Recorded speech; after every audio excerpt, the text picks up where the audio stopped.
Oke, langsung saja. Pada kesempatan ini, Pak Muiz akan menyampaikan kisah dari Hari Raya Idul Adha, di mana tentu tidak lepas dari kisahnya Nabi Ibrahim alaihissalam beserta dengan anaknya yaitu Nabi Ismail alaihissalam dan bundanya, Bunda Hajar ya. Baik, langsung saja. Pada setiap tanggal 10 Zulhijjah, seluruh umat muslim memperingati Hari Raya Idul Adha atau Hari Raya Haji. Tahukah kalian anak-anakku, di balik peristiwa Hari Raya Idul Adha terdapat sebuah kisah yang menyedihkan dan juga mengharukan.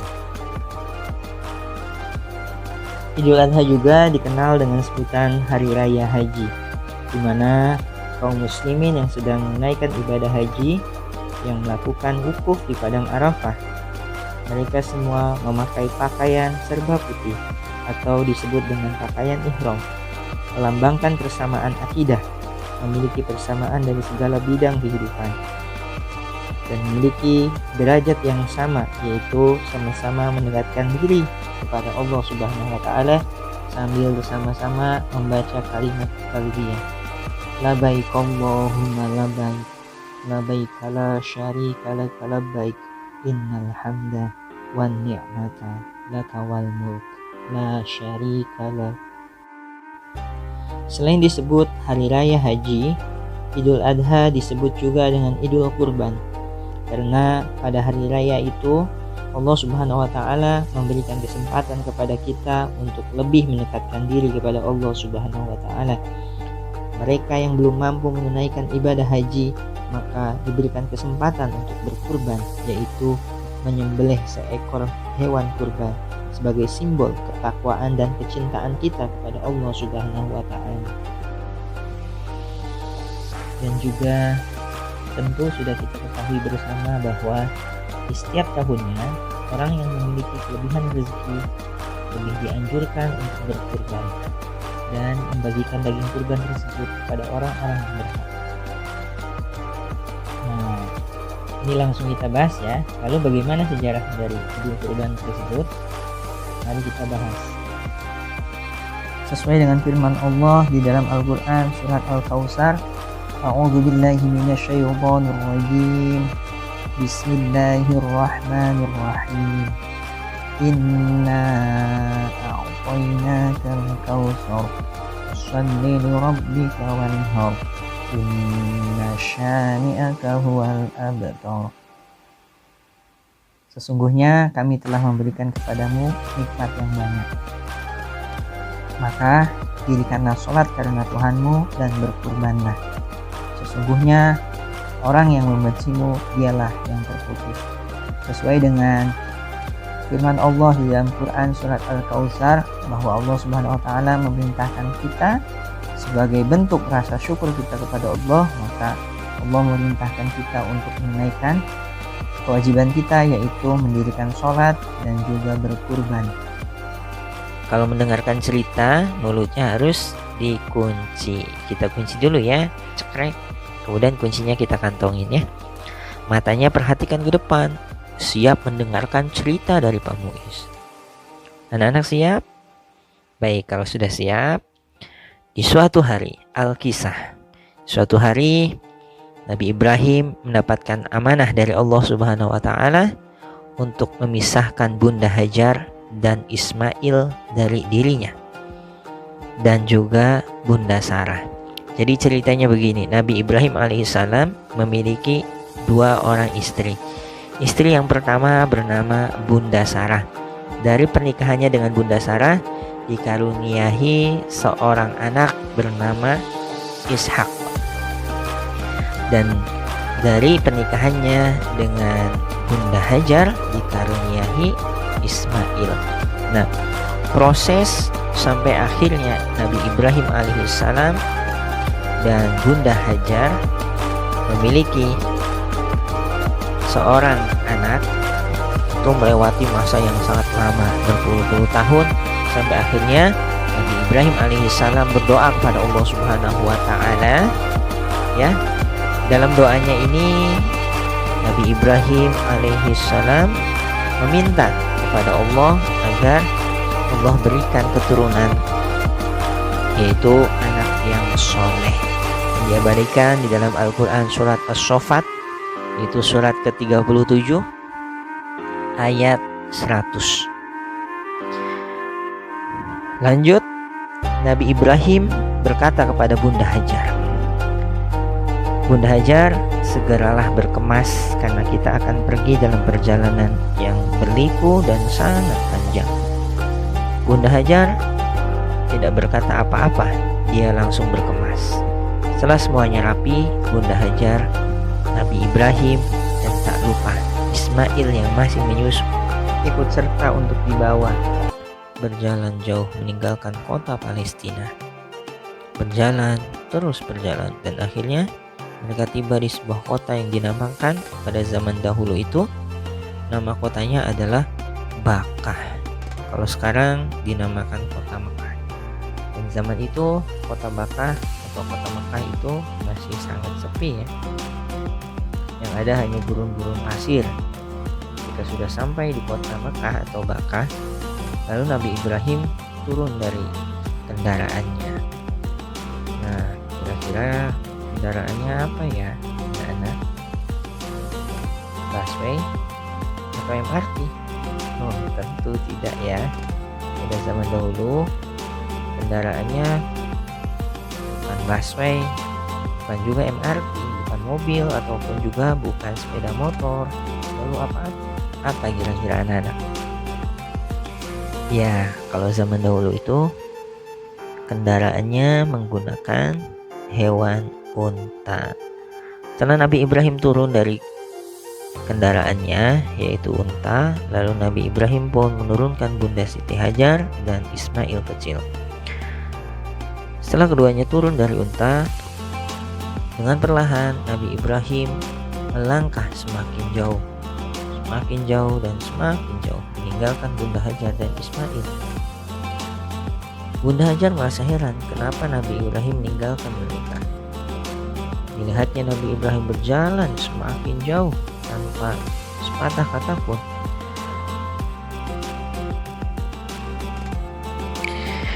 Dilihatnya Nabi Ibrahim berjalan semakin jauh tanpa sepatah kata pun.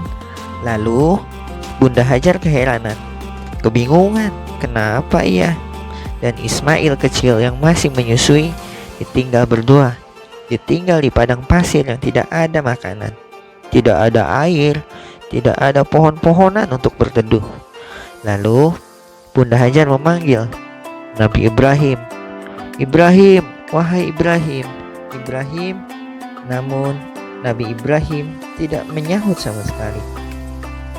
Beliau tetap melangkah secara perlahan semakin jauh meninggalkan Bunda Hajar dan Ismail kecil. Kemudian Bunda Hajar bertanya kepada Nabi Ibrahim, wahai Ibrahim, apakah aku dan anakmu Ismail ini ditinggalkan di gurun pasir ini adalah keputusan dan kehendak dari Allah Subhanahu wa Ta'ala? Tanya Bunda Hajar. Seketika Nabi Ibrahim pun berhenti dari langkahnya. Lalu dia menjawab, iya, ini adalah keputusan dari Allah Subhanahu wa Ta'ala. Tanpa banyak bicara, Nabi Ibrahim segera melanjutkan perjalanan. Nabi Ibrahim melangkah semakin jauh meninggalkan mereka, Bunda Hajar dan Ismail, di tengah gunung pasir yang gersang dan panas. Sambil berjalan Nabi Ibrahim berdoa dengan berlinang air mata.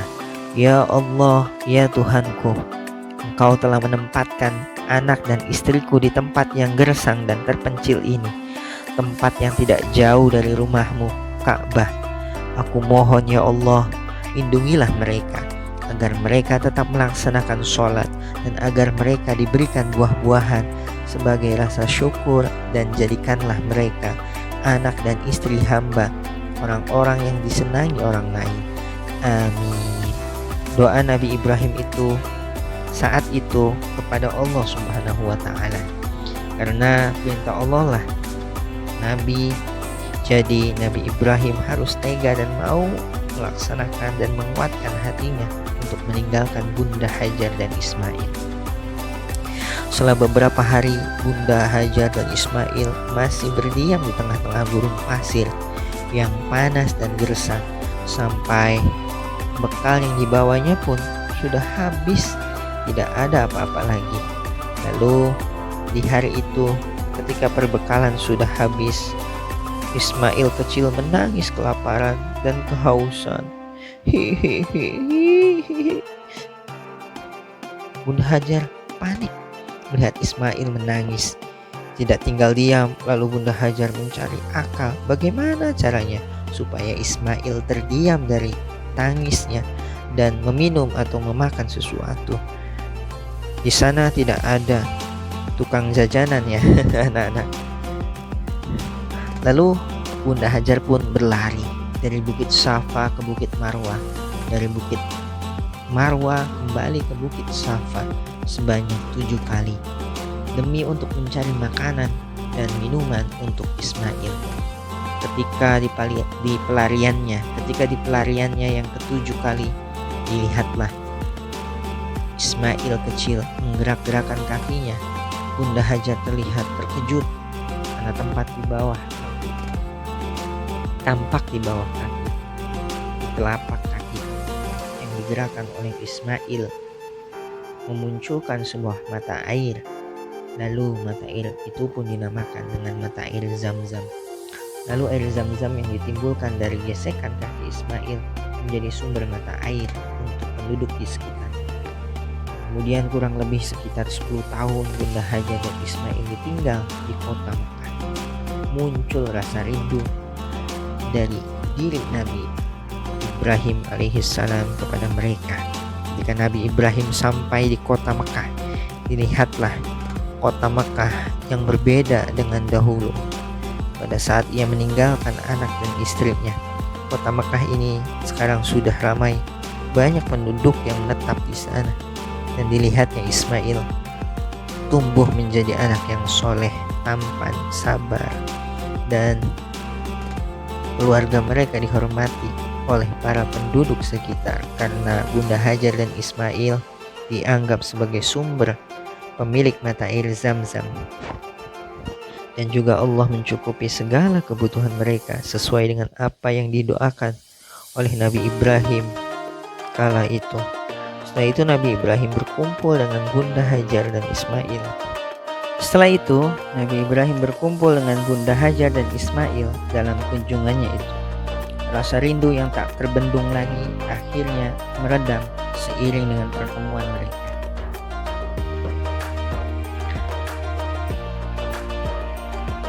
Lalu di sebuah malam Nabi Ibrahim bermimpi menyembelih Ismail, anaknya sendiri. Lalu Nabi Ibrahim terbangun dan berpikir, apakah mimpi itu nyata?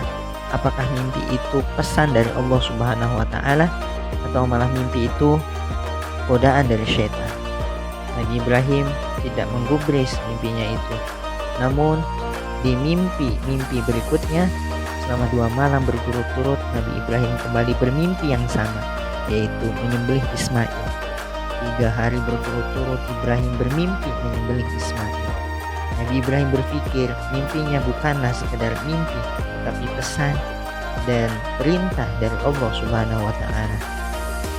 Keesokan harinya, Nabi Ibrahim bermusyawarah dengan keluarganya. Nabi Ibrahim bercerita kepada Bunda Hajar dan Ismail, terutama kepada Ismail. Nabi Ibrahim bertanya dan meminta pendapat kepada anaknya tersebut. Wahai Ismail, selama 3 hari berturut-turut ayahnya bermimpi untuk menyembelihnya. Bagaimana pendapatnya? Lalu Nabi Ibrahim terdiam. Nabi Ismail ikut terdiam.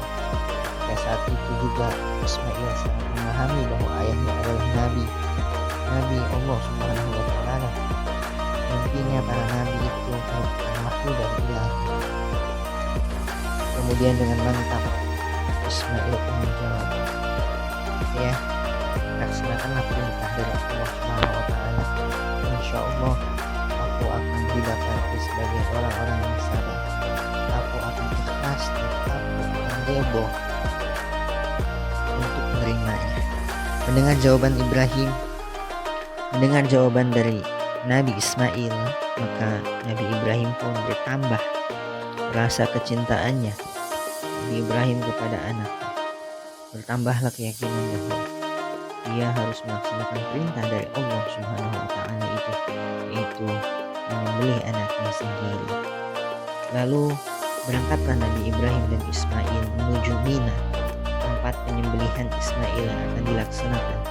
Sepanjang perjalanan Nabi Ibrahim dan Ismail berjalan di tanah yang panas dan gersang. Mereka berjalan menuju Mina. Selama di perjalanan, mereka digoda oleh iblis. Iblis menggoda Ibrahim agar ia tidak jadi dan mau mengurungkan niatnya untuk menyembelih anaknya sendiri. Kemudian iblis berkata, "Wahai Nabi Ibrahim, dasar kau ayah tidak punya perasaan. Apakah kamu lupa dengan doamu selama puluhan tahun itu? Kau meminta anak terhadap kaum. Ketika engkau diberikan anak, kau malah mau menyembelihnya. Dasar ayah tidak punya perasaan." Bukannya bimbang, Nabi Ibrahim jadi lebih yakin untuk menyembelih Ismail. Lalu Nabi Ibrahim mengambil batu-batu kecil atau kerikil. Dia lempar ke arah iblis yang menggodanya itu sebanyak 7 kali. Lalu iblis itu pun menghilang. Tetapi iblis tak habis akal. Lalu iblis menggoda Bunda Hajar dengan berkata, "Kenapa Bunda Hajar tega?" Nabi Ibrahim diizinkan membawa Ismail untuk disembelih. Tapi keyakinan Bunda Hajar sama dengan Nabi Ibrahim dan tidak tergoda sedikit pun, dan kemudian mengambil kerikil dan melemparkan batu kerikil tersebut kepada iblis. Seketika iblis pun kemudian menghilang. Lagi-lagi iblis tidak kapok. Iblis kemudian mencoba untuk menggoda. Siapa yang digoda? Ya, orang terakhir, yaitu Ismail. Iblis menggoda Ismail supaya mengurungkan niatnya, membatalkan bahwa ia tidak jadi disembelih. Tetapi iblis itu kalah karena Ismail sama dengan ayah dan bundanya, yaitu tetap berpegang teguh dan rela untuk disembelih. Dan lagi-lagi iblis dilempari batu kerikil sebanyak 7 kali oleh Ismail sampai akhirnya iblis tidak dapat kembali lagi. Tibalah Nabi Ibrahim dan Ismail berada di tempat penyembelihan. Dibaringkanlah Nabi Ismail di atas batu yang besar dan panjang. Lalu Nabi Ismail meminta kepada ayahnya. Yang pertama, Nabi Ismail meminta agar matanya ditutup supaya Ismail tidak melihat. Yang kedua, Ismail meminta pedang yang digunakan harus tajam supaya pada saat disembelih tidak merasakan kesakitan.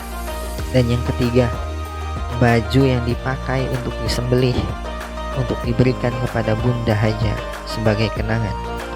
Setelah semua permintaan dituruti oleh Nabi Ibrahim, Ismail dibaringkan di atas batu, dan ketika Nabi Ibrahim mengadahkan pedangnya di atas langit, tibalah Allah Subhanahu wa taala berfirman kepada Nabi Ibrahim alaihissalam, "Hai Ibrahim, engkau telah mentaati perintahku.